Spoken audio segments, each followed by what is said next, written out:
शादी से पहले तो कंजूसी ये हमें देखने में नहीं मिलती, शादी के बाद वही बेगम है। हाँ। उससे मोहब्बत के दो बोल बोझ लगते हैं। हाँ। शौहर के लिए आपको वैरायटी ऑफ पर्सनालिटी के लिए जब तक आप जो है अपनी पर्सनालिटी को तैयार नहीं करेंगी, आपका रिश्ता नहीं चल सकता। एक औरत पर आप हाथ नहीं उठा सकते, मैं इसको कंडेम करती हूँ, इसकी मजम्मत करती हूँ, लेकिन मुझे आप एक बात बताएं, मर्द को गुस्सा कैसे आता है? कौन चढ़ाता है मर्द को गुस्सा? क्या करोगी? लड़ोगी, गुस्सा करोगी, उसको लान तान करोगी? उसके पास 3 लफ्ज हैं, भाई है तो बहन के लिए प्रोटेक्शन है, शौहर है तो बीवी के लिए प्रोटेक्शन है। देखिए, मर्द ना आज का वफादार नहीं है। वो देहात की औरत हो, वो शहर की औरत हो, वो कोई बहुत पढ़ी लिखी औरत हो या वो अनपढ़ औरत हो, सबकी फीलिंग्स जो है ना, इमोशंस जो है, जो एहसास का एक जज्बा है, वो एक जैसा होता है। हमारी नौजवान नस्ल जो बर्बाद हो रही है, जो बेरारवी की तरफ जा रही है, इसका सबसे बड़ा जिम्मेदार वो हमें मिलने वाला फूड है, वो खाना है जो हम खा रहे हैं। अस्सलाम वालेकुम, this is Nabiha Ejaz Khan and welcome to my channel, welcome to my podcast. तो जनाब, आज की हमारी फर्स्ट एपिसोड है। आज के बहुत ही खास मेहमान भी होंगे जिनसे मुलाकात भी आपकी करवाएंगे। तो अब आपसे मुलाकात मेरे डिजिटल प्लेटफॉर्म पे चलती रहेगी, खास मेहमानों से नए नए टॉपिक्स उन्वान में आपके लिए लेकर आती रहूंगी। और उसका मकसद सिर्फ ये होगा कि कोई अच्छी बात मैं सीख सकूं, कोई अच्छी बात मैं अपने प्लेटफॉर्म से आप तक पहुंचा सकूं।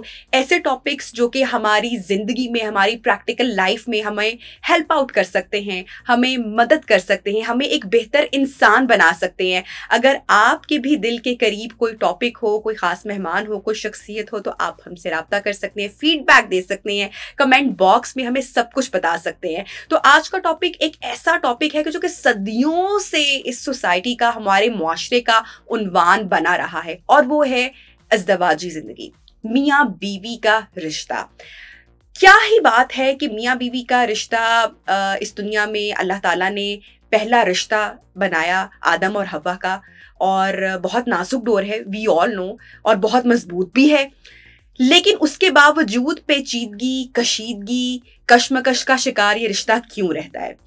कहाँ पे किससे गलतियां होती हैं, आज ये जानने की कोशिश करेंगे। और अगर उन गलतियों को हाईलाइट करके हम अपने में कोई सुधार पैदा कर सकते हैं, अगर हम कुछ सीख सकते हैं, तो आई थिंक क्या ही बात होगी। हमारे जो मेहमान है वो तो किसी तारुफ की मोहताज नहीं है, बहुत ही फेमस नोन साइकोलॉजिस्ट है। कौन इनको नहीं जानता? डॉक्टर नबीहा अली खान आज हमारे पॉडकास्ट की पहली मेहमान है। First of all doctor Nabiha, thank you so much, आपने हमें ज्वाइन किया और हमारे शो के लिए टाइम निकाला। My pleasure. आपका नाम लेते हुए तो मुझे खुद अपना ख्याल आ जाता है। आपका और मेरा नाम सेम। बिल्कुल बिल्कुल। तो डॉक्टर नबीहा, पहला सवाल आज के पॉडकास्ट में हमारे ऑडियंस के लिए और मेरे लिए, जो कि मैं जानना चाह रही थी कि आप इस पे बात करें। हमने बहुत बात की है कि खुशगवार शादी के जो हैं वो राज क्या हैं। आज मैं आपसे ये पूछना चाहती हूँ कि जो कामयाब लोग हैं उनकी शादियाँ क्यों नहीं चलती हैं? बात कर लेते हैं इमरान खान की ही। पहली उनकी शादी हुई जमाइमा Goldsmith, strong background, strong family.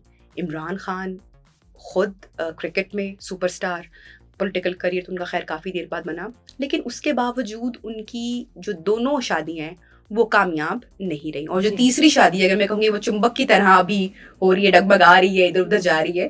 तो क्या वजह है कि कामयाब लोगों की शादियां नहीं चलती? नबीहा, आपका बहुत बड़ा सवाल है और इसका बड़ी ही रिस्पॉन्सिबिलिटी से मैं जवाब दूंगी, क्योंकि जाहिर है हमारे देखने सुनने वाले फॉलोअर्स जो हैं वो इस चीज़ को फॉलो करते हैं। देखिए, आपने बहुत बड़ा सवाल किया कि फेमस लोग जो बहुत ज़्यादा जो है जिनकी फॉलोइंग होती है, उनकी शादियाँ क्यों नहीं चल पाती। अक्सर औकात सबसे बड़ी मिसाल आपने इमरान खान की दी है। देखिए, हर किसी के सर्कमस्टांसेस ना दूसरे से अलग होते हैं, लेकिन एक चीज़ कॉमन होती है, जब आप मशहूर होते हैं ना, तो आप एक पब्लिक प्रॉपर्टी बन जाते हैं। लोगों की नज़र आपकी निजी ज़िंदगी से लेकर आपकी तमाम तर प्रोफेशनल ज़िंदगी, आपकी पर्सनल ज़िंदगी, तमाम तर हालात पे और वक्त वक्त की चीज़ पर, वक्त वक्त की बात पर होती है। कुछ लोग आपको बहुत पसंद करते हैं और कुछ लोग आपको नेगेटिव तरीके से भी देखते हैं। जैसे कि आप मशहूर होते हैं, कहते हैं कि शोहरत जो है वो दुश्मन लेकर आती है। अब ये जो दुश्मन होते हैं ना, कि ताक लगाकर बैठे होते हैं, हमेशा जो बड़े लोग होते हैं, मशहूर लोग होते हैं, उनकी शादी तोड़ने में किसी तीसरे का हाथ होता है।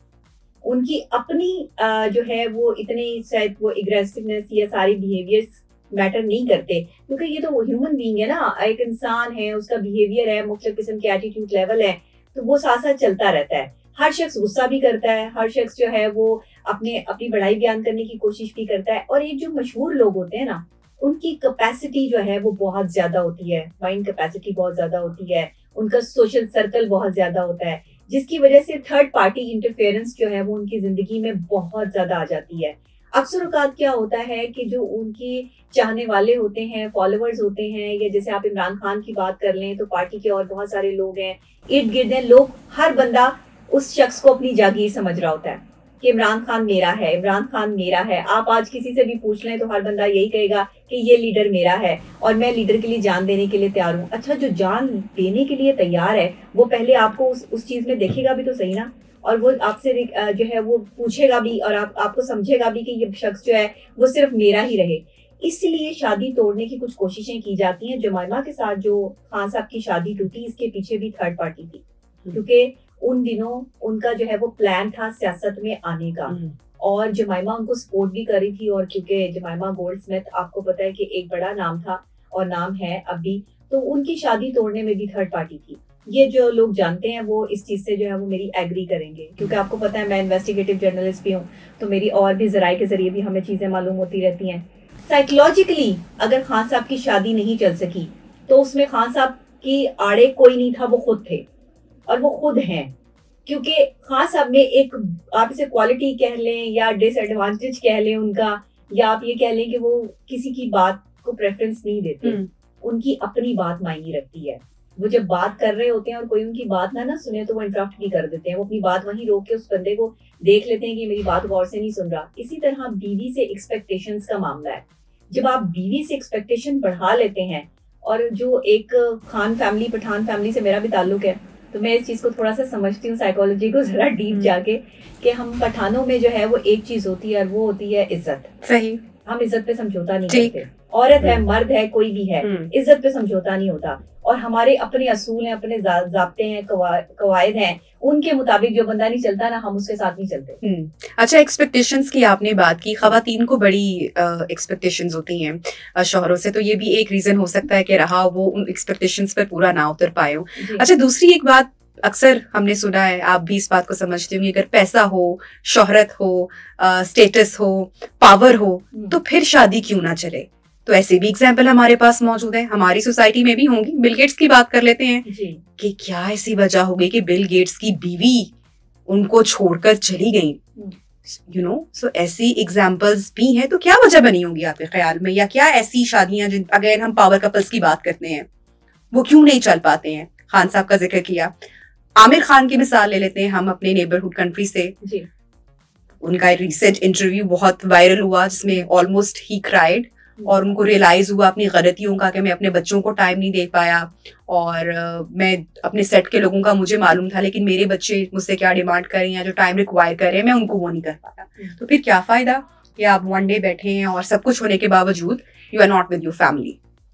देखिए, आपने खुद ही सवाल किया और खुद ही जवाब भी दे दिया। ये जो बहुत मशहूर लोग होते हैं या बहुत पैसे वाले लोग होते हैं, ये या तो अपने काम को टाइम दे सकते हैं या अपनी फैमिली को जो है वो सपोर्ट कर सकते हैं। टाइम सबसे बड़ी चीज है, दुनिया की कीमती तरीन चीज अगर हमारे पास कोई है तो वो हमारा वक्त है। आप यहाँ बैठी हैं, आपका वक्त कीमती है, मैं यहाँ बैठी हूँ, मेरा वक्त कीमती है। Time is money. एक एक लम्हा जो है वो पैसा बनाता है। एक एक लम्हा अगर आप अपना जिंदगी का जाया कर रहे हैं तो आप डिस्ट्रॉय हो रहे हैं, आप खत्म हो रहे हैं। लोग पैसा कमाने के चक्कर में फैमिली को डिस्टर्ब कर देते हैं। एक औरत जो होती है ना, उसे पैसे से कोई कंसर्न नहीं होता, वो बिल गेट्स को भी छोड़ देती है। पैसा मैटर नहीं करता, मोहब्बत मैटर करती है। क्या बात है, एहसास मैटर करता है। मैटर क्या करता है कि आप अपनी बीवी को वक्त कितना दे रहे हैं, आप अपनी बीवी के साथ जो है वो इमोशनली अटैच कितना है, सोशली आप कितने अच्छे हैं, डजंट मैटर। ये सब मत सुन लें, ये गुड बता दी है डॉक्टर नबीहा ने कि वक्त जो है वो आपने देना है अपनी फैमिली को। बिल्कुल, अगर आप वक्त नहीं देंगे ना तो आपको पैसा भी मिल जाएगा, एम्पायर भी खड़ा कर लेंगे, दुनिया के अमीर तरीन शख्स भी बन जाएंगे, लेकिन ना तो आप अच्छे शौहर बन पाएंगे, ना आप अच्छे बाप बन पाएंगे। और अगर आप अच्छे शौहर नहीं बन पाएंगे, अच्छे बाप नहीं बन पाएंगे, तो ये रिग्रेट आपको बेतहाशा पैसा होने के बावजूद भी जीने नहीं देगा। आपकी जिंदगी मुश्किल हो जाएगी। उस मर्द की कि जिसने अपनी बीवी को उस वक्त में वक्त नहीं दिया होगा जब उसे वक्त रिक्वायर्ड होगा। हम क्या करते हैं, जब पैसा आ जाता है, एम्पायर खड़ा हो जाता है, इंसान बूढ़ा होने लगता है, तो तब अपने बच्चों के साथ कनेक्शन जो है वो जोड़ने की कोशिश करते हैं, अपनी बीवी के साथ कनेक्शन जोड़ने की कोशिश करते हैं। सूरत हाल क्या बनती है कि उस वक्त तक बीवी और बच्चे आपको छोड़ चुके होते हैं, इमोशनली आपके जो एक इमोशंस आपके साथ जुड़ी होती हैं उससे निकल चुके होते हैं, वो आपके साथ अटैचमेंट खत्म कर चुके होते हैं। आप उस वक्त में अटैचमेंट बनाने की कोशिश करते हो जिस वक्त वो आपको छोड़ देते हैं। तो फिर क्या होता है कि फिर बिल गेट्स की बीवी भी चली जाती है, फिर आमिर खान की बीवी भी चली जाती है, फिर जो है वो ऐश्वर्या राय जैसी खूबसूरत और हसीन खातून भी जो है वो अकेली रह जाती है, अकेली रह जाती है। देखिए ये सारी इमोशंस की गेम है। अब बहुत सारे लोग जो हमें सुन रहे हैं वो ये कह रहे होंगे कि हमने तो बहुत बड़े बड़े लोगों का नाम ले लिया जी, और पावर है, स्टेटस है, पैसा है, ना जाने क्या सर्कमस्टांसेस होंगे, हम उनकी लाइफ में झांक के नहीं देख सकते कि क्या हुआ जी। लेकिन अब हम बात कर लेते हैं हमारी सोसाइटी की, देहातों की बात कर लेते हैं, जो कपल्स हैं उन मर्दों की बात कर लेते हैं जो पैसा कमाने के लिए, अपनी फैमिली को ही पालने के लिए विद द गुडविल मुल्क से बाहर गए हुए हैं ताकि अपनी फैमिली को अच्छा फीड कर सके, उनका बेहतर लाइफस्टाइल हो। और ये मैं खासकर बात कर रही हूँ देहातों की, उन लोगों की जो कि अनपढ़ है। अब वो मर्द साल हा साल अपने घर नहीं आ रहे हैं, ठीक है, यहाँ आएंगे, पैसे भेजते रहेंगे अपनी बेगमात को। ऐसे शौहर और बीवी दोनों, इनकी जो अज़दवाजी जिंदगी है, आप क्या समझती हैं किस हद तक मुतासिर होती है? क्योंकि वो कहते हैं ना कि औरत कानों की कच्ची होती है, मर्द आंखों का कच्चा होता है, फिर एंड पे जुर्म बोलता है, जो हम शोज देखते हैं उसमें आलू गोश्त बनता है, तो फिर रिजल्ट यही निकलता है। क्या कहेंगे इस पर आप? देखिए, मियाँ बीवी का रिश्ता इकट्ठे रहने के लिए बनाया गया है, अलग अलग रहने के लिए तो नहीं बनाया गया। फिर वहाँ बात यही आ जाती है कि पैसा कमाने के लिए, अपनी लायबिलिटीज पूरी करने के लिए एक मर्द जो है वो पाकिस्तान से बाहर जो है मूव करता है क्योंकि उसे पूरा खानदान पालना है। अगर आपको पूरा खानदान पालना है तो आप शादी नहीं करें, क्योंकि आप जो जिस बीवी को, जिस औरत को, जिस लड़की को आप अपने घर लेके आ रहे हैं उसकी इमोशंस हैं, वो देहात से ताल्लुक रखती है, वो शहर से ताल्लुक रखती है, डजंट मैटर। औरत एक ही जैसा एहसास रखती है, औरत एक ही जैसी फीलिंग रखती है, वो देहात की औरत हो, वो शहर की औरत हो, वो कोई बहुत पढ़ी लिखी औरत हो या वो अनपढ़ औरत हो, सबकी फीलिंग्स जो है ना, इमोशंस जो है, जो एहसास का एक जज्बा है, वो एक जैसा होता है। औरत मोहब्बत मांगती है, वक्त मांगती है, एहसास मांगती है। बड़ी से बड़ी अमीर औरत जो खुद कमाती है उसे भी वक्त ही चाहिए। एक गरीब औरत जो घर में जो है वो चूल्हा चक्की कर रही है, जो रोटियां बना रही है अपने शौहर के लिए, उसे भी एहसास चाहिए। वो भी दो बोल मीठे सुनना चाहती है, मोहब्बत के सुनना चाहती है। ये मोहब्बत जो है ना, बेसिकली मर्द इसमें जो है वो कंजूसी कर रहा है, मोहब्बत देने में, एहसास देने में कंजूसी। शादी से पहले तो कंजूसी हमें देखने में नहीं मिलती, शादी के बाद वही बेगम है, उससे मोहब्बत के दो बोल बोझ लगते हैं। ये दुख की बात है, ये दुख की बात है। अब आप देखें, आप नबीहा कब से इस फील्ड में काम कर रही हैं? मुझे 15 साल हो गए इस फील्ड में काम करते हुए। हमने वैरायटी दी है तो हम स्क्रीन की डिमांड है आज तक। अगर हम अपनी पर्सनालिटी में वैरायटी ना देते या अपने आप को जो है वो अब जदीद टेक्नोलॉजी या जदीद दौर के साथ ना ढालते, करेक्ट, तो हमसे बाद में बहुत लोग आए लेकिन वो हमारी जगह नहीं बना पाए। उसकी वजह क्या थी? वजह ये थी कि हमने वैरायटी ऑफ जो है वो thoughts, variety of personality, variety of talking इतनी दे दी कि किसी और में इतनी कैपेसिटी नहीं रही। बीवी को भी यही करना है, बीवी को भी और मर्द को भी, मर्द को भी यही करना है। अच्छा, लेकिन सूरत हाल यहाँ ये कि बीवियां जो है वो शादी के 3 साल बाद, 2 साल बाद जो है वो तैयार होना भी छोड़ देती हैं, सजना संवरना भी छोड़ देती हैं, घर में काम कर रही हैं, हम बच्चे संभालें, घर के काम करें, क्या करें। लोग कहते हैं जी आप बाहर निकलती हैं तो आप शायद घर के काम नहीं करती होंगी। मैं सारे घर के काम भी कर लेती हूँ, मुझे सब कुछ आता है, आपको भी आता है, हम सब काम करते हैं, अपने घर वालों को भी संभालते हैं, माओं को भी संभालते हैं, बच्चों को भी संभालते हैं। लेकिन इसका मतलब ये तो नहीं है कि हम तैयार नहीं हो सकते या हम अप टू डेट नहीं रह सकते। औरत पे खुद डिपेंड रखता है, वो खुद डिपेंड, अगर वो तैयार होना चाहती है तो वो तैयार होके दिखाएगी। शौहर के लिए आपको वैरायटी ऑफ पर्सनैलिटी के लिए जब तक आप जो है अपनी पर्सनैलिटी को तैयार नहीं करेंगी, आपका रिश्ता नहीं चल सकता उसे। और आपका शौहर जब तक आपके लिए एफर्ट नहीं करेगा, वो भी अपनी पर्सनालिटी में चेंजिंग नहीं लाएगा, तब तक जो है वो रिश्ता नहीं निपटा, दोनों एक दूसरे से बोर हो जाते हैं। अच्छा डॉक्टर नबीहा, अगला मेरा सवाल कि जो हमारी मुआशी सूरत हाल है या हद से ज्यादा ख्वाहिशात का होना है जी किसी भी शादी में, इसका क्या किरदार है शादीशुदा जिंदगी में? देखिए, हद से ज्यादा कोई भी चीज तजावुज कर जाए तो वो फिर ओवरफ्लो कर जाती है, खत्म हो जाती है, उसका एक लेवल डिक्रीज हो जाता है इंक्रीज होने की बजाय। हर चीज अपने इतदाल में अच्छी लगती है। चीजें जो है वो मिसमैनेज नहीं होनी चाहिए। आपका रिश्ता हो, आपके ताल्लुकात हो, आपके मामलात हो, लोग यहाँ पर जो है वो देखते हैं लड़का जी दाढ़ी वाला है, लड़का 5 टाइम की नमाज पढ़ता है, लड़का सदका करता है, लड़के के पास पैसा है, लड़का एक शरीफ फैमिली से ताल्लुक है, बहुत अच्छा है। उसकी मेंटल कैपेसिटी क्या है आपने ये तो देखी नहीं, उसका किरदार क्या है ये तो आपने देखा ही नहीं। इससे पूछ लिया, उससे पूछ लिया, उसने कहा जी लड़का बहुत अच्छा है, अच्छा जी अच्छा है। अपनी बेटी जो बचपन से पाल रहे हैं, जिसके लिए आप इतनी तगोदो कर रहे हैं, जो आपकी रानी है, जो आपके घर की मलिका है, जो एक प्रिंसेस है, जिसका मुकाम कुछ और है, आप उसे उठा के लोगों के कहने पे कि लोगों ने गारंटी और श्योरिटी दे दी किसी लड़के की कि ये सही है, तो आपने बेटी जो है वो उस घर में दे दी। आपकी अपनी रिस्पॉन्सिबिलिटी खत्म हो गई। लोगों से पूछने से जो है वो आपका ये मसला हल हो गया कि लड़का अच्छा है। आपने खुद क्यों नहीं इस चीज की जो है वो छानबीन की?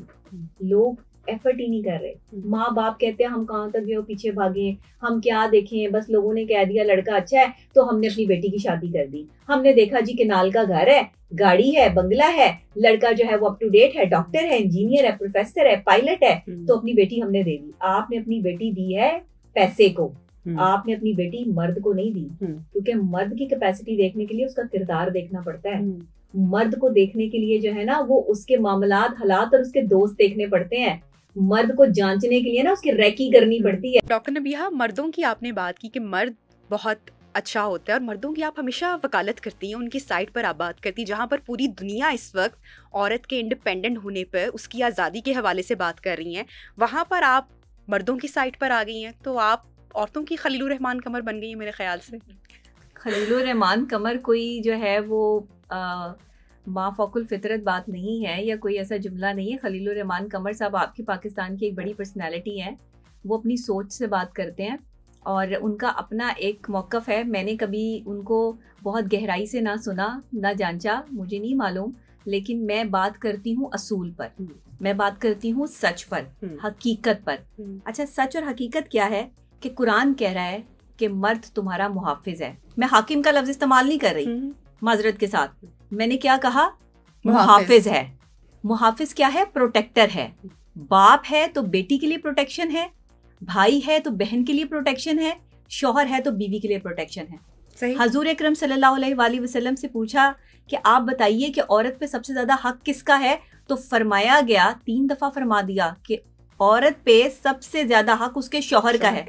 तो मैं और आप कौन होते हैं औरत को मुकाम ना देने वाले, मर्द को मुकाम ना देने वाले? मैंने हमेशा औरत के हकूक की बात भी की है, लेकिन मैंने औरत को ये समझाया कि मर्द की इज्जत जो औरत ने कम कर दी है ना माशरे में, इस वजह से घर टूट रहे हैं। आज खुला के केसेस ज्यादा हैं तलाक के केसेस से। अदम बर्दाश्त की कैफियत है। मर्द ने जरा सी ऊंची आवाज से बात की जो कि नहीं करनी चाहिए, गलत तरीकेकार है। आप किसी को डोमेस्टिक वायलेंस पर जो है वो नहीं ला सकते, एक औरत पर आप हाथ नहीं उठा सकते। मैं इसको कंडेम करती हूँ, इसकी मुजम्मत करती हूँ, लेकिन मुझे आप एक बात बताएं, मर्द को गुस्सा कैसे आता है? कौन चढ़ाता है मर्द को गुस्सा? किसकी जुबान खुलती है तो मर्द को जो है वो गुस्सा आता है? कौन अपनी जुबान से जो है वो मर्द को उस लेवल पर लेकर आती है कि उसको गुस्सा आता है? आप किसी मर्द को सामने खड़े होकर जो वो ये कहेंगी कि तुम ये हो और तुम्हारा खानदान ये है, तो मुझे बताएं वो मर्द आपको जो है वो फूलों के हार पहनाएगा? मैं मर्दों की बात करूंगी और पूरे जो है वो पुरतपाक अंदाज से करूंगी। जिसको प्रॉब्लम होती है उसको हो, मुझे कोई फर्क नहीं पड़ता। मैं अगर मेरा बाप है, मेरा भाई है, मेरा शौहर है, तो मैं उससे एक स्टेप बैक चलना पसंद करूंगी, मैं उसके साथ चलना पसंद करूंगी, मैं उससे आगे चलना। यानी मर्द को अगर हाथ उठाने पे कोई इंस्टिगेट कर रहा है, कोई ट्रिगर कर रहा है, तो उसके पीछे उसकी बीवी ही है। तो क्या ये जायज हो गया? हर दफा ऐसा उसकी जबान मोस्ट ऑफ द केसेस की आपने बात की। मोस्ट ऑफ ऐसा होता है केसेस में कि आप जो है वो ये देखते हैं कि औरत की जुबान की वजह से जो है वो हाथ उठता है मर्द का, वरना जो औरतें खामोशी इख्तियार कर लेती हैं उन पर इस तरह से तशद्दुद नहीं किया जाता, और ना इस तरह होता है किसी थर्ड पार्टी के इंटरफेरेंस की वजह से भी ये हालात पैदा होते हैं। ये भी मैं आपको बता दूं, ये भी मामलात होते हैं। ठीक, अच्छा, यहीं पे सवाल शामिल करना चाहूँगी। रीसेंट स्टेटमेंट सामने आई है हमारे मुल्क की जो नामवर अदाकारा हैं अस्मा अब्बास साहिबा, उनका ये कहना है कि शादीशुदा लड़कियां माँ का पीछा छोड़ दें वरना उनकी ज़िंदगी बर्बाद हो जाएगी। आप इस बात से एग्री करती हैं? देखिए, वो शादीशुदा लड़कियां जो अपनी माँ के साथ बहुत अटैच रहती हैं, अपनी ससुराल की बातें जो है वो माँ को बताती हैं बार बार और उनसे मशवरे लेती हैं। माँओं को चाहिए कि जब बेटियों को ससुराल में भेज दें तो खैर खबर लाजमी रखें, लेकिन मशवरे ना दें। अगर उनको वहाँ किसी तकलीफ या परेशानी का सामना करना पड़ रहा है तो उन्हें ये सिखाएं कि उन्होंने इन हालात से लड़ना कैसे है और इसको कि आखिरी दम तक जो है वो अपने महाज पर आपने लड़ना है। हाँ, आप जब समझती हैं कि मेरी बर्दाश्त से बाहर हो गया है, अब मैं नहीं लड़ सकती, तो फिर ठीक है, फिर आप जो है वो उस रिश्ते को जो है वो मत निभाएं, आप खत्म कर दें, लेकिन सियासतें ना करें। ठीक, ये जो सियासत होती है ना, ये जो औरतें समझाती हैं, अच्छा तुम अपनी नंद से ऐसे जो है वो पेश आओ, अच्छा तुम अपनी सास को ये वाली बात कहना, अच्छा तुम अपने शौहर को अपने हाथ में रखो, ये बातें अच्छी नहीं है। ठीक, ये अक्सर माओं की वजह से बेटियों के घर टूट जाते हैं। वो माओं की जिंदगी में खुद कोई कमी रह जाती है, वो सारी जो है ना वो अपनी बेटी पर जो है वो इंडोज कर देती हैं। ये साइकोलॉजिकल फैक्टर बता रही हूँ, जिनके यहाँ होता है, ये मैं उनके लिए कह रही हूँ, मैं ये सबको नहीं कह रही कि सब अपने ऊपर जो है वो ये बात लेना शुरू कर दें। और मैं जब भी कोई बात करती हूँ, मैं पहले उसकी तस्दीक करती हूँ कि मैं ये सिर्फ उन लोगों के लिए कहती हूँ और ये सवाल का जवाब होता है, ये पूरी आवाम या पूरे माशरे के लिए नहीं होता। ये जो आपने क्वेश्चन किया, मैंने ये उसी क्वेश्चन के मुताबिक आपको जवाब दिया। अच्छा डॉक्टर नबिहा, एक बात आपने कही और वो बहुत वायरल हुई, इनफैक्ट हमारे प्रीवियस मॉर्निंग शो में हमने भी डिस्कस किया, आपसे पूछा कि ब्रांडेड बीवी क्या होती है और आपने बड़ा डिटेल में मुख्तलिफ प्लेटफॉर्म्स पे इसका जवाब आपने बड़ा तफसीलन दिया है। अब मेरा आपसे एक सादा सा सवाल ये है कि वो औरत जो कि खुद बहुत सादा सी है, जिसकी अरेंज मैरिज हुई है, जो पहली बार अपने शौहर से मिल रही है, आज भी हमारे यहाँ इसी तरह से शादियां होती हैं, वो खुद को ब्रांडेड कैसे बनाए? देखिए, अनपढ़ औरत जो है ना वो रिस्क लेकर आती है और डिग्री याफ्ता औरत जो है ना वो रिस्क दे के जाती है। अब सूरत हाल ये है कि जो पढ़ी लिखी औरत है ना, जिसके पास डिग्री है, वो आपका पिलर है, लेकिन जो एक अनपढ़ औरत है ना, जिसको समझ नहीं है, अच्छा अनपढ़ होना कोई जुर्म नहीं है, कि बहुत सी खवातीन हमारी ऐसी हैं जिनकी शादियां जो है वो पढ़े लिखे मर्दों से हुई हुई हैं, लेकिन वो खुद पढ़ी लिखी नहीं है, लेकिन उन्हें शऊर है, उन्हें अदब है, उन्हें तमीज़ है। और बहुत सी पढ़ी लिखी बीवियां ऐसी हैं कि जिनको तमीज़ नहीं है बोलने की भी, जो अपने शौहर को शौहर समझती नहीं है, बदतमीज़ी करती हैं, पढ़ी लिखी बहुत है। तो यहाँ पर दोनों तरह के जो है वो एस्पेक्ट्स को हमने मद्देनजर रखना है। ब्रांडेड बीवी वो होती है जो अतायत शुआर है, जिसे अतात करनी आती है। अच्छा, अतात ये नहीं कि आप अपने शौहर के पाँव दबा रही हैं, आप उसकी कोई जो है वो बहुत ही खिदमत गुजार बीवी बन गई हैं तो आप तब अच्छी बीवी हैं, नहीं, आप उसकी इज्जत कर रही हैं, आप उसको 4 बंदों में बैठ के मुकाम दे रही हैं। आपको अपने शौहर से 100 शिकायतें हैं, लेकिन आप फिर भी उसके घर वालों के सामने उसकी इज्जत रख रही हैं। ये है ब्रांडेड बीवी। ब्रांडेड बीवी को ये नहीं है जो ब्रांड पहनती है कि आपने ब्रांड पहन लिया, मैंने ब्रांड पहन लिया, तो जो हमारे शौहर हैं वो जो है समझेंगे हमारे पास ब्रांडेड बीवी है कि ब्रांड पहनती है। खूबियां अपने अंदर, खूबियां, किरदार, करेक्टर, शख्सियत, बिहेवियर आपकी पर्सनैलिटी को निखारता है। आपकी पर्सनैलिटी को कभी ब्रांड नहीं निखारता। आप जितना मर्जी महंगा ब्रांड पहनते हो, अगर आप अच्छे इंसान नहीं है तो आप 2% के भी इंसान नहीं है। Well said doctor Nabiha. अगला सवाल आई थिंक कि बहुत सारी खवातीन के लिए बहुत ज़रूरी भी है, आई थिंक इस वक्त की डिमांड भी है, बहुत हेल्प आउट कर सकती हैं आप उनको। एक्स्ट्रा मैरिटल अफेयर्स हमारे यहाँ बहुत बढ़ चुके हैं। अब एक खातून, एक बीवी, उसको ये पता चल गया है कि उसके शौहर का एक्स्ट्रा मैरिटल अफेयर है या उसने दूसरी शादी कर रखी है, अब वो कैसे बिहेव करे, क्या करना चाहिए उससे? देखिए, ये तो इतना ओपनली मैंने कभी इस टॉपिक पर जो है वो बात नहीं की कि उसको क्या करना चाहिए। अक्सर ख़वातीन मुझसे पर्सनली रब्ता करती हैं इस चीज़ के लिए। बहुत सारी ख़वातीन जानती भी हैं कि उनके हस्बैंड का एक्स्ट्रा मैरिटल अफेयर चल रहा है और वो बहुत परेशानी में होती हैं, डिप्रेशन में होती हैं। देखें, मर्द ना आज का वफ़ादार नहीं है, मुझे ये बड़ा अफसोस है। मैं मर्द की हिमायत करती हूँ, मैं मर्द को इज़्ज़त देती हूँ, लेकिन मुझे मर्द से शिकायत भी है। और शिकायत क्या है कि वफ़ादारी कहाँ है? अपनी बीवी के साथ तो कम से कम वफ़ादार रहें, कम से कम उस औरत के साथ जिसने अपनी सारी जवानी आप पर लुटा दी, जिसने अपनी जवानी के खूबसूरत लम्हात आपके साथ गुजारे। आज अगर उस पर जरा सा बुढ़ापा आ गया, आज अगर चेहरे पे जरा सी झुर्रियां पड़ गईं, तो आपने उसे छोड़कर जो है वो जवान लड़की को देखना शुरू कर दिया। आज आपने खूबसूरत चेहरे, गुलाब चेहरे की तरफ नजर कर ली कि आप मर्द हैं, आपके अंदर कैपेसिटी है, आप जो है वो एक औरत रखने का हौसला रखते हैं, आप जो है ज़रूरियात ज़िंदगी से लेकर जो है वो फिजिकल और मेंटल कंपैटिबल हो सकते हैं किसी भी औरत के साथ। आपने ये ज्यादती की है। यहाँ मैं मर्दों के साथ बिल्कुल नहीं हूँ। जहाँ मर्द जो है वो औरत के साथ ज्यादती करता है, जहाँ मर्द औरत के साथ बेवफाई करता है, वहाँ मैं मर्द की बिल्कुल भी जो वो साइड नहीं लेती, क्योंकि सब मर्द ऐसे नहीं है। इसलिए मैं फिर भी बता दूं, ये चंद मर्द हैं जिनकी सोच ऐसी है। हर मर्द जो है वो ऐसा नहीं है कि उसको एक्स्ट्रा मैरिटल अफेयर। लेकिन मैं ये जानना चाह रही हूँ कि अब जब पता चल गया है कि अब एक और है उसकी जिंदगी में, तो ख़वातीन को पता नहीं कि सिचुएशन को हैंडल कैसे करना है। कुछ ख़वातीन बहुत रिबेलियस हो जाती हैं, कुछ बहुत पैनिक हो जाती हैं, कुछ डिप्रेशन का शिकार हो जाती हैं। तो ऐसे में ख़ुद को काम रखना, दो कि आई बिलीव कि ये बहुत मुश्किल होगा, लेकिन कैसे एक्ट करें? आपको मैं फॉर एग्जांपल, ये कॉफ़ी मेरे पास है, बहुत गर्म है, मैं इसका एक सिप लूँगी तो मेरा मुंह जल जाएगा। लेकिन अगर ये कॉफ़ी मैं थोड़ी देर रख के हल्का सा ठंडा करके थोड़ी देर इंतज़ार करके पीऊँगी तो मेरा मुंह भी सलामत रह जाएगा और मेरा टेस्ट भी बरकरार रहेगा। सही। गरम गरम रोटी तोड़ने का हुक्म भी नहीं है। जिस वक्त आपको पता चल जाए कि आपका शौहर जो है वो किसी दूसरी औरत में मुलव्विस है, गुस्सा अरूज पे चला जाता है, एक्सट्रीम लेवल होता है। कैसे बर्दाश्त करे औरत कि मैं जो मैंने जिसको अपना सब कुछ सौंप दिया, उसने जो मेरे साथ बेवफाई की, वो किसी और के करीब है, किसी और से वो लम्स महसूस कर रहा है जो उसने कभी मुझसे किया।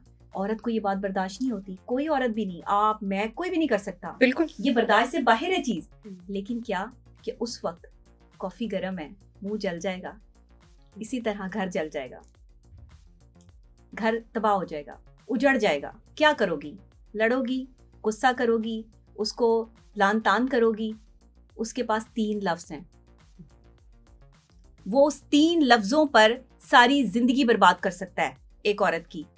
वो 3 लफ्ज से बचने के लिए औरतें ना जाने कहाँ कहाँ जो है वो सरवाइव कर रही हैं, कैसे कैसे बर्दाश्त कर रही हैं। मैंने ऐसी जो है वो बावफा औरतों को भी देखा है जिन्हें पता है कि उनके शौहर बाहर जो है वो लड़कियों में मुंह मारते हैं, और एक लड़की नहीं, पता नहीं कितनी कितनी लड़कियों के साथ जो है वो दोस्तियां रखी हुई हैं, मगर वो इसलिए निभा रही हैं कि बच्चे हैं। Time will take you turn. हाँ, मे बी बच्चों के साथ जिंदगी गुजारनी है, बच्चों की जिंदगी है। बच्चों को तो नहीं पता कि बाप क्या कर रहा है, करेक्ट। बच्चों को तो नहीं पता कि माँ क्या कर रही है। इसलिए बच्चों के लिए आपको बहुत दफा ऐसा समझौता करना पड़ जाता है कि जिसमें आप तकलीफ में आ जाते हैं। गरम गरम कोई भी चीज़ इस्तेमाल करेंगे, गुस्से का इस्तेमाल भी जो है वो आप हाइप पे करेंगे तो आपका नुकसान होगा, किसी का नुकसान नहीं होगा। कंट्रोल करें अपने आप को, 5 मिनट दें सोचने के लिए। जिस वक्त गुस्सा एक्सट्रीम लेवल पे हो, 35 सेकेंड, मैं कहती हूँ 35 सेकेंड फार्मूला, इसको ज़रूर अपनाएं। वो 35 सेकेंड जो हैं वो डीप ब्रीथिंग करें, अपने आप को रिलैक्स करें, अल्लाह के साथ जुड़ जाएं। उस वक्त जितनी फ्रस्ट्रेशन डिप्रेशन है ना वो अल्लाह के साथ निकाल दें। जो आपने शौहर को कहना है ना बुरा भला और तकलीफ का इजहार करना है उसके साथ, उसने आपको कुछ नहीं देना। अच्छा, ये भी तो बहुत हम सुनते हैं ना, जो ख़वातीन से गुजर रही होती हैं, आपकी फर्स्ट फैमिली, आपकी बेस्ट फ्रेंड्स, आपकी सराउंडिंग के लोग, ये बात मैंने बहुत बार सुनी हमारी सराउंडिंग में जो भी सफ़र कर रहा होता है किसी भी रिलेशनशिप में, कि छोड़ो, जान छोड़ दो उसकी, अपनी लाइफ जियो, अपनी लाइफ बनाओ।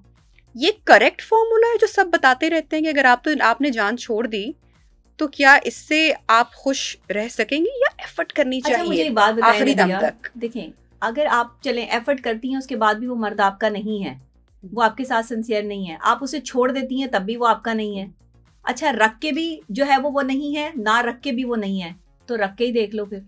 कम से कम इज्जत तो जुड़ी रहेगी उसके साथ, नाम तो जुड़ा रहेगा, माशरा तो समझता है कि तुम्हारा शौहर जो है वो बाकी है। तलाकी याफ्ता औरत की क्या जिंदगी है, मुझे बताएं। मैं इसलिए लोगों को ये मशवरा देती हूँ। आज मैंने आपके पॉडकास्ट में ये बात जो है वो क्लियर की है कि मैं ख़वातीन को ये मशवरा क्यों देती हूँ कि आपने जो है आप उससे चले अलग हो जाएंगे, आपको पता चल गया उसका किसी दूसरी लड़की के साथ अफेयर है। आपके 75% मर्द जो है वो इस वक्त जो है वो दूसरी ख़वातीन के साथ बातें करते हैं, और आपको अगर बुरा लगे तारीफें करते हैं, दूसरे की बीवी अच्छी लगती है, बहुत तकलीफ होती है, बहुत तकलीफ होती है। तो सब घर तोड़ दें? ठीक, कैसे? मुमकिन नहीं है। सब घर कैसे तोड़ दें? जहाँ बर्दाश्त होगी वहाँ पे हो सकता है कि मर्द ठीक हो जाए। मर्द अपनी बीवी को तो छोड़ सकता है लेकिन अपने बच्चों की माँ को नहीं छोड़ सकता। एग्जैक्टली। तो वो एक कार्ड आपके पास हमेशा रहेगा, तो उसका पत्ता आपके पास रहेगा हमेशा। अच्छा, बहुत सारे मर्द मैंने ऐसे भी देखे हैं, बच्चे होते हुए भी बच्चों को छोड़ देते हैं, बीवियों को छोड़ देते हैं। अच्छा, लेकिन वो परसेंटेज कम होगी वो किसी भी सूरत में। देखिए, वो मर्द जो बाहर एक्स्ट्रा मैरिटल अफेयर चला रहा है और साथ आपको भी इंटरटेन कर रहा है, ये जो मर्द है जो ये इस तरह की चीजें कर रहे हैं, ये बहुत गलत बात है। ठीक, ये धोखेबाजी है, ये धोखा है उस औरत के साथ जो आपके घर में आपके बच्चों की माँ है। उसका एतबार आपसे उठ जाएगा, सही, एतमाद उठ जाएगा। डॉक्टर नबीहा, टिकटॉकर्स की बात कर लेते हैं, ख़वातीन की बात कर लेते हैं, यंग बच्चियों की बात कर लेते हैं जिनकी वीडियोस आए रोज़ वायरल हो रही है। मैं बात कर रही हूँ न्यूड वीडियोस की। मुझे ये जानना है कि क्या साइकोलॉजी है, फेम है, पैसा है, शोहरत है, लालच है, मोहब्बत है, क्या मजबूरी है, क्या ऐसी नौबत आ गई है कि वीडियो रिकॉर्ड करना पड़ गई और उसके बाद वो वायरल हो जाती है? ऐसी बातों में ना मेरा सर जो है वो शर्म से झुक जाता है, आप यकीन करें। एक औरत जो है वो अपनी मर्जी से वीडियो बना रही है, अपने उन पर्सनल लम्हात की जो उसके और उस शख्स के दरमियान है जिससे वो चले मोहब्बत कर रही है या जो उसका शौहर है, वटएवर वो कोई भी है, उस मरहले की वीडियो बना के आपको क्या हासिल हो रहा है? ये एक साइकोलॉजिकल डिसऑर्डर है, ये नॉर्मल बात नहीं है। आपको प्लेयर मिल रहा है ऐसा काम करके, ये सैडिस्ट पर्सनैलिटीज हैं। साइकोलॉजिकल टर्म में हम इनको सैडिस्ट पर्सनैलिटीज कहते हैं। ये सैडिस्ट जो लोग हैं, ये एक तो अपनी मर्जी के कामों में प्लेयर महसूस करते हैं और इनको खुशी मिलती है जब ये कोई ऐसा काम करते हैं कि जो लोगों के सामने आ जाए तो इनको जो है वो उस पर लोग लान तान करें या गलत कहें। और कभी कभार अपनी पर्सनैलिटी जो है वो देखें, एक हमारा जो है वो लाशऊर है जिसमें अनकॉन्शियसनेस में इंसान जो है वो अक्सर औकात रहता है। लाशऊर में कुछ चीज़ें बैठी होती हैं, चल रही होती हैं, विजुअलाइज जो चीज़ें होती हैं ना, आप जो रेगुलर देख रहे होते हो, जिस तरह की फिल्में देखते हो वैसा ही रिएक्ट करना शुरू कर देते हो, जिस तरह की हीरोइन को देखते हो वैसे कपड़े और अपना हेयर स्टाइल जो है वो करना शुरू कर देते हो। ये जो टिकटॉकर्स हैं ना, ये इंस्पायर होते हैं इन्हीं लोगों से। ठीक, ये बेसिकली इन्होंने टिकटॉक पर जो है वो एक काम शुरू किया हुआ है कि गंद मचाओ, सही करो, अच्छा करो, बस व्यूज आने चाहिए। जो भी करो, जो भी आपको जो है मवाद मिलता है ना, वो टिकटॉक पे जो है वो ऐड कर दो। टिकटॉक ने रिस्ट्रिक्टेड जो है वो एरियाज लगाए हुए हैं, वहां पर जो है वो बाकायदा तौर पर जो है वो उनकी पॉलिसी है उसके मुताबिक चलते हैं। लेकिन कैसी बात है, जहां बेहयाई हो रही है, जहां वाहियाती हो रही है, जहां वीडियो वायरल हो रही है, वहां जो है वो टिकटॉक को भी कोई प्रॉब्लम नहीं है, वहां उनके क्लिप्स चल रहे हैं। वहां पर जो है फेसबुक को भी कोई इशू नहीं है, वहां पे यूट्यूब को भी कोई मसाइल नहीं है। और सब जो है वो पाकिस्तानी औरत को जो है वो बेलिबास देखकर जो है वो खुशी महसूस कर रहे हैं। ये एक साजिश है। हमारी यंग जनरेशन में वो पॉइजन भर दिया गया है कि जिससे वो अब बेलिबास हो गए हैं, बेहया हो गए हैं, बेरारवी की तरफ आ रहे हैं। जो कौम, जो नस्ल दीन से दूर होगी ना, वो इसी तरह उजड़ेगी, वो इसी तरह बर्बाद होगी। ये आखिरी दौर है। आखिरी दौर की निशानियों में से एक निशानी ये है कि लोग बेलिबास हो जाएंगे। वो कैसे हो जाएंगे? घर घर नाच गाना होगा। ये टेलीविजन हर घर में मौजूद है, आपका जो है वो टेप रिकॉर्डर हर घर में मौजूद है, आपका मोबाइल फोन मौजूद है, आप जब मर्जी गाने लगा के एंजॉय कर सकते हैं। घर है, बाहर है, जो भी है, आप टेलीविजन पर जो है वो आए दिन गानों के, नाच गानों के प्रोग्राम्स देखते हैं। घर घर नाच गाना होगा, आज हो रहा है। लोग बेलिबास फिरेंगे, लोगों की वीडियो वायरल हो रही है। लोग सड़कों पे बेलिबास फिरेंगे। इवन हम जो है वो नशा किए हुए लोगों को जो है वो बेलिबास सड़कों पे घूमते हुए भी आज देख रहे हैं। तो मुझे बताएं, हम कौन से दौर में गुजर रहे हैं और किस दौर की बात कर रहे हैं? ये सारी आपकी मेंटल कैपेसिटी है। दिमाग के दो हिस्से हैं, एक पॉजिटिव और एक नेगेटिव।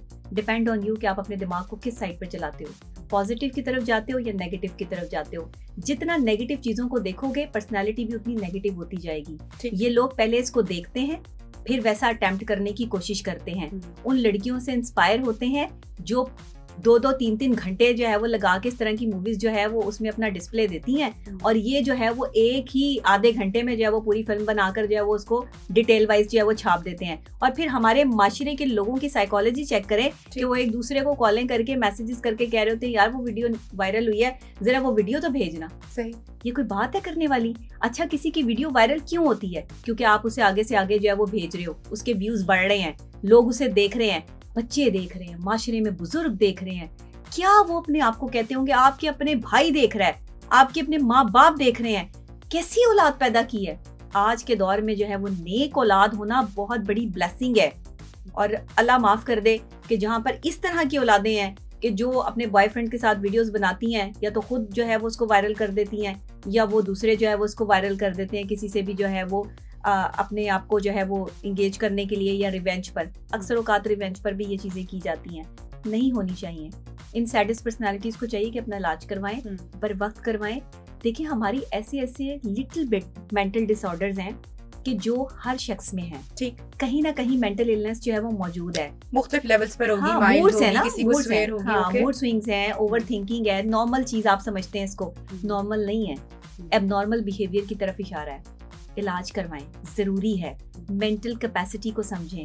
अपने रिलेशनशिप में आने से पहले जो है वो अपने बिहेवियर, चीज़ें, बच्चे इतना ज़्यादा गेम्स में इन्वॉल्व हो जाते हैं कि वो अपने आप को वो गेम का करैक्टर समझना शुरू हो जाते हैं। ये साइकोलॉजी है, डार्क साइकोलॉजी है ये। यहाँ पर क्या कुछ नहीं हो रहा। और ये वीडियो लीक्स, ये सारा मामला भी जो है वो डार्क साइकोलॉजी में आता है, हम इसको वहीं देखते हैं। तो इस तरह के जो पेशेंट्स हैं उनका इलाज मुमकिन है और उन्हें करवा लेना चाहिए बर वक्त, नहीं तो माशरे में ये गंदगी जो है वो फैलती रहेगी। अच्छा डॉक्टर नबीहा, ज़रा जेंजी के हवाले से भी बात कर लेते हैं। जिस तरह से ये जनरेशन बहुत समझदार हमें दिखाई देती है, अपने फैसले खुद करते हैं, हर चीज़ को बहुत डीप देखते हैं, बज़ाहिर हर एंगल पर जाकर सोचते हैं, अपने आप को बहुत समझदार भी समझते हैं। रिलेशनशिप के मामले में भी आप समझती हैं कि जेंजी उतनी ही समझदार है? आने वाले टाइम में इनके रिलेशनशिप्स कामयाब होंगे क्योंकि ये अपने आप को बहुत वक्त देते हैं। गर्लफ्रेंड बॉयफ्रेंड कल्चर जो है इन कॉलेजेस, इन यूनिवर्सिटी अभी बहुत कॉमन हो चुका है। तो ये हमारी सोसाइटी को किस तरफ लेके जाएगा? कुछ रिलेशनशिप पे बेहतरी आएगी अगर दो लोग एक दूसरे को पहले से इतना अच्छा जान लेंगे, या आप समझती हैं कि और बर्बादी की तरफ हम जाएंगे? आज मैं आपको सोसाइटी में होने वाली खराबी की ऐसी वजह दे रही हूँ जो आज से पहले आपने कहीं नहीं सुनी होगी, या अगर सुनी होगी तो ब्रीफ नहीं सुनी होगी। आपकी नौजवान नस्ल, हमारी नौजवान नस्ल जो बर्बाद हो रही है, जो बेरारवी की तरफ जा रही है, इसका सबसे बड़ा जिम्मेदार वो हमें मिलने वाला फूड है, वो खाना है जो हम खा रहे हैं। अच्छा, आप सोचेंगे कि वो कैसे? ज़्यादातर लोग जो है वो डब्बे का दूध पीते हैं, ज़्यादातर लोग जो है वो ऐसी चीज़ें खाते हैं जो डब्बा पैक्ड हैं, बाहर से आती हैं, और वो बड़े शौक़ से बाहर की चीज़ इस्तेमाल कर रहे हैं। बाहर से लाई हुई जो है वो मायोनीज़, बाहर से लाई हुई जो है वो जैम्स, अचार, दैट काइंड ऑफ टाइप जो पाकिस्तान में नहीं बन रहे, बाहर बन रहे हैं। आपको नहीं पता कि उसमें क्या इंग्रेडिएंट्स डाले गए हैं, ठीक, उसमें किस जानवर की चर्बी या गोश्त जो है वो शामिल है, कौन सा ऑयल शामिल है, जो आपकी जो एक आप ये कह लें कि जिबिल्लत है, जो आपके अंदर की एक फ्रस्ट्रेशन है और जो आपके अंदर की एक डिमांड है दूसरी आपके कंपेनियन की तरफ, जो आपकी एक अट्रैक्शन है, उसको बढ़ाता है। ये आपका फूड है। वो जो आप खाना खा रहे हैं, ये आपका खाना सिर्फ आपके डाइजेस्टिव सिस्टम पे इम्पैक्ट नहीं कर रहा, आपकी पूरी बॉडी पे इम्पैक्ट कर रहा है। आप जो खाते हैं, यानी आप देखें अरबियों को, वो ऊँट का गोश्त खाते हैं, गर्म दिमाग के लोग हैं, वो फ़ौरन से गुस्सा आता है उन्हें, और वो बहुत अपने जो है वो मामलात में जो है वो एक्यूरेट है। फिर उनकी सेक्शुअल पावर्स देखें। ये अगर आप चीज़ें ओपनली और ब्लंटली अगर जो है वो आप बात करें, हम यहाँ पे क्या खाते हैं? हमें चिकन का गोश्त मिलता है, हम यहाँ पे जो है वो तीतर भी खा रहे हैं, बटेर भी खा रहे हैं, हम यहाँ पे पता नहीं कौन कौन सी चीज़ें जो है वो खा रहे हैं, जंगली कबूतर भी खा रहे हैं। इवन मैं आपको बताऊँ, ऐसे ऐसे गोश्त यहाँ पर खाए जा रहे हैं जिससे आपकी जो है वो ये सेक्शुअल जो एक डिमांड है वो बढ़ रही है। इस तरह की दवाइयाँ, मेडिसिन इस्तेमाल की जा रही हैं जो है वो ख़वातीन की तरफ से भी और जेंट्स की तरफ से भी, जिसमें आपको जो है वो एक दूसरे के करीब आने की एक जो आप कोशिश करते हैं, ये कम नहीं हो सकता, ये आगे जाकर और बढ़ेगा, क्योंकि आप ऐसा कर रहे हैं और आपको पता ही नहीं कि आप क्या कर रहे हैं। आपको पता ही नहीं है कि जो डब्बे का दूध आप अपने बच्चे को जो है वो पिला रहे हैं उसमें क्या शामिल है। आपका बच्चा आपकी उम्र से पहले जो है वो इतनी जो है वो शरारतें करना शुरू कर देता है। एक छोटे से 3 माह के बच्चे से जो आप बातें करें, वो आपको ऐसे जवाब देगा, फुल एक्टिव होगा, उसका दिमाग जो है वो जाग रहा होगा और फुल जो है वो उसको उसके अंदर कैपेसिटी होगी। आप उसको हल्का सा हाथ हिलाएंगे तो वो फील करेगा।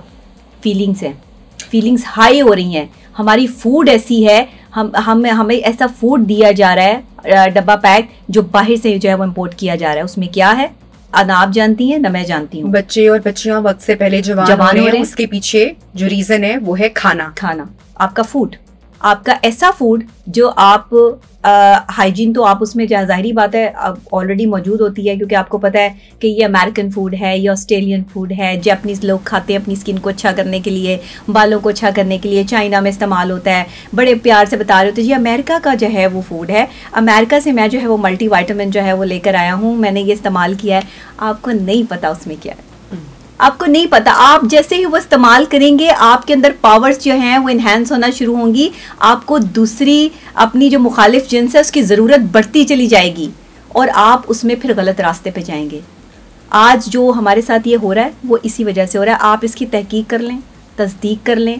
हमारे वो लोग जो रेप अटैम्प्ट करते हैं, वो लोग जो सेक्सुअली बहुत पावरफुल हैं, उनकी आप फूड का जायज़ा ले लें, उसके बाद आप मुझसे इस टॉपिक पे बात कीजिएगा। ये कम नहीं हो सकता, पॉसिबल नहीं है। ये भी एक पूरी सियासत है, ये भी एक पूरा जो है वो इम्पैक्ट है, ये पूरा जो है वो सीड्स तो बो दिए गए ना फिर हमारी सोसाइटी में। गोरा तो ऑर्गेनिक फूड की तरफ आ गया है और हमारा जो खाने पीने का जो एक पूरा जो वो निजाम अपने है घर में मुकम्मल। सब्जियां उगा रहे हैं, वो अपने घर में जो है वो भैंसे और जो बकरियां रखे जो Home वो kitchen, दूध, yes. हाँ वो उसकी तरफ आ गए हैं। ठीक है। उन्होंने हमारा कल्चर अडॉप्ट कर लिया और हमने उनके डब्बों से बनी हुई चीजें अडॉप्ट करके जो है वो खानी शुरू कर दी। अब आपको क्या पता कि जो जानवर जो है वो इस्लाम में हराम है, वो उसकी चर्बी जो है वो किस चीज में शामिल है? आपको क्या पता कि वो कहाँ कहाँ जो शामिल है? आपको पता है कि वो नाउजुबिल्लाह अस्तगफिरुल्लाह, वो जानवर का गोश्त अगर कोई इंसान खा ले तो वो इंसान नहीं रहता, शैतान बन जाता है। उसके अंदर जो है ये फीलिंग्स और इमोशंस जो है वो बढ़ जाती हैं। आपका फूड इस पर बहुत, आप अक्सर लोगों को देखते हैं वो ड्राई फ्रूट्स, खजूरें एक्स्ट्रा लेवल पे खाते हैं, गर्म चीज़ें खाना शुरू कर देते हैं, कबूतर खाते हैं जंगली, और पता नहीं क्या क्या खाते हैं। हलाल और हराम खाने की जो एक फर्क हमें एक तमीज हमारी मजहब ने सिखाई है, अगर हम उसको स्टडी करें तो हमें पता चलेगा कि क्यों मना किया गया है। इस्लाम ने इस पे क्यों जोर दिया? क्योंकि खाना आपकी जात को, देखिए पर्सनालिटी, हमारी शख्सियत। हाँ, आप जब कम खाते हैं और आप अच्छा खाते हैं और सुथरा खाते हैं और सादा खाना खाते हैं तो आप कभी भी, आपके अंदर जिबल्लत पैदा नहीं होगी, कभी भी आपके अंदर जो है वो मुखालिफ जिन्स को जो है वो आप हैवानियत पे नहीं उतरेंगे। जिनके खाने जो है वो बहुत स्पेसिफिक सादा खाने खाते हैं, दालें खाते हैं, सब्जियां खाते हैं, वो लोग कभी आपको जो है वो इस सिचुएशन में नजर नहीं आएंगे अगर वो कोई मेडिसिन इस्तेमाल नहीं करते तो। डॉक्टर नबिया, लास्ट सवाल है, मैं समझती हूँ कि इसके बगैर हमारा पॉडकास्ट जो है वो अधूरा रह जाना था, बड़ा इंपॉर्टेंट है इस पे बात करना। हम हमेशा देखते हैं कि एक घर की टेक केयर माँ करती है, औरत करती है, बच्चों को पालना हो, खिलाना, नहलाना, घर की जिम्मेदारी औरत अपने एंड से निभा रही होती है, मर्द अपने एंड से निभा रहा होता है, कमा कर लाता है, मेहनत करता है, घर से बाहर रहता है। औलाद जब जवान होती है तो वो बाप के आगे खड़ी हो जाती है। रिसेंट हमने देखा फिरदौस जमाल का बड़ा एक डिटेल इंटरव्यू भी सामने आया। अच्छा, हमने कमोपेश ही देखा है कि कभी किसी औलाद ने बाप के हाथ में लाके, जब वो कमाने के काबिल हो जाती है कि कमाई रखी हो या पैसे रखे हो, माँ से मोहब्बत या परवरिश माँ की उसके पीछे होती है, तरबियत होती है, या माँ के साथ गुजरा हुआ बचपन का वक्त होता है। हमेशा औलाद माँ के हाथ में पैसे रखती है और माँ जो कहती है, हमेशा बच्चों का, औलाद का टिल्ट अपनी माँ की तरफ होता है। तो जो बेचारा बाप है, सारी ज़िंदगी उसने कमाया, खिलाया, पिलाया, सारी रिस्पॉन्सिबिलिटीज़ पूरी की, बीवी से 100 इख्तलाफात, अपनी जगह वो एक अच्छी बीवी नहीं थी या वो एक अच्छा शौहर नहीं था, ये बातें मौजूद हैं। औलाद का क्या किरदार है इसमें? औलाद का बहुत बड़ा किरदार है। अल्लाह ताला ने फरमा दिया है कि तुम्हारा माल और तुम्हारी औलाद आजमाइश हैं। अच्छी औलाद नेमत है, बुरी औलाद ज़हमत है। बुरी औलाद आपके लिए आजमाइश है। आपका किया हुआ कोई ऐसा अमल जिस पर आप सज़ा के हकदार थे लेकिन अल्लाह ने आपको सज़ा नहीं दी, वहाँ आपको नाफरमान औलाद दे के सज़ा मिलती है। आपके घरों में अगर नाफरमान औलादें हैं तो अपनी ज़िंदगी का, अपनी जवानी के कामों का जायज़ा लें कि आपने क्या किया था। किसी की आह तो नहीं ली थी, किसी को तकलीफ़ तो नहीं दी थी, किसी के सामने कभी अपने वालदैन के सामने खड़े होकर जो है वो आप इस तरह बदतमीज़ी तो नहीं करते थे। दुनिया मकाफाते अमल है, यहाँ जो बीज बोओगे वही काटोगे। ये बहुत बड़ी, सेंसिबल लोगों के लिए बहुत बड़ी बात है। मुझे नहीं पता कि हर बंदे को समझ आएगी या नहीं आएगी, लेकिन जिसको समझ आ गई उसकी ज़िंदगी आसान हो जाएगी। अपने बच्चों के सामने जो शौहर अपनी बीवी को अब्यूज़ करता है, गलत कहता है, जो बीवी अपने शौहर को गलत कहती है, उसकी औलाद कभी माँ बाप की इज़्ज़त नहीं करेगी। वो जितने मर्जी जो है वो आप उन्हें पैसे दे लें, जितना मर्जी आप उन्हें काबिल बच्चा बना लें, जितने मर्जी आप उन्हें जो है ब्रिलियंट स्कूल में पढ़ा लें, जितने मर्जी आप उनको डिग्रियां ले दें, वो आपके सामने एक दिन खड़े हो जाएंगे, वो कहेंगे आपने हमारे लिए क्या किया है? आप कौन होते हैं? आप तो हमेशा लड़ते रहते हैं, आप तो एक दूसरे के नहीं है, तो आप हमारे क्या होंगे? हमेशा वो औलादें कामयाब होती हैं जिनके वालिदैन जो है वो मोहब्बत से, सलूक से और इज्जत से रहते हैं। अच्छा, ये इज्जत मर्द भी करवाता है और ये इज्जत औरत भी करवाती है।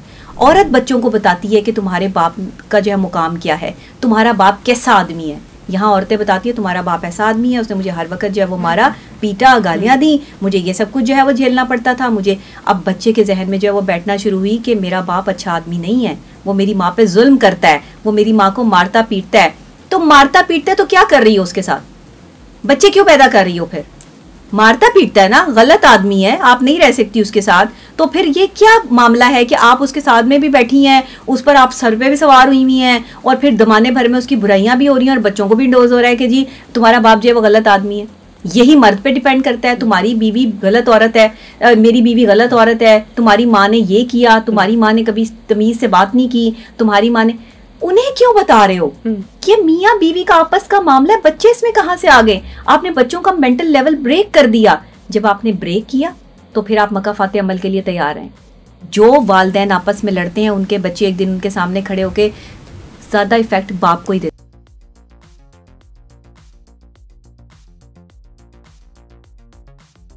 हैं। ठीक। बाप ने हमें टाइम नहीं दिया, वक्त नहीं दिया, पैसा कमाता रहा। अब वो बाप से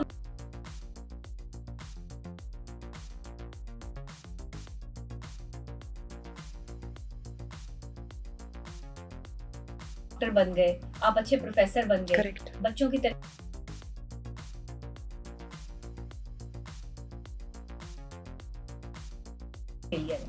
thank you so much doctor नबिया, हमारे साथ इन कॉन्वर्सेशन थी। और कहने को बहुत सादा सी बातें हैं, हम बहुत बार ये बातें सुनते हैं, इनको समझते हैं, लेकिन इन पर अमल करना, इम्प्लीमेंट करना बेहद ज़रूरी है। This is Nabiha Ejaz Khan signing of.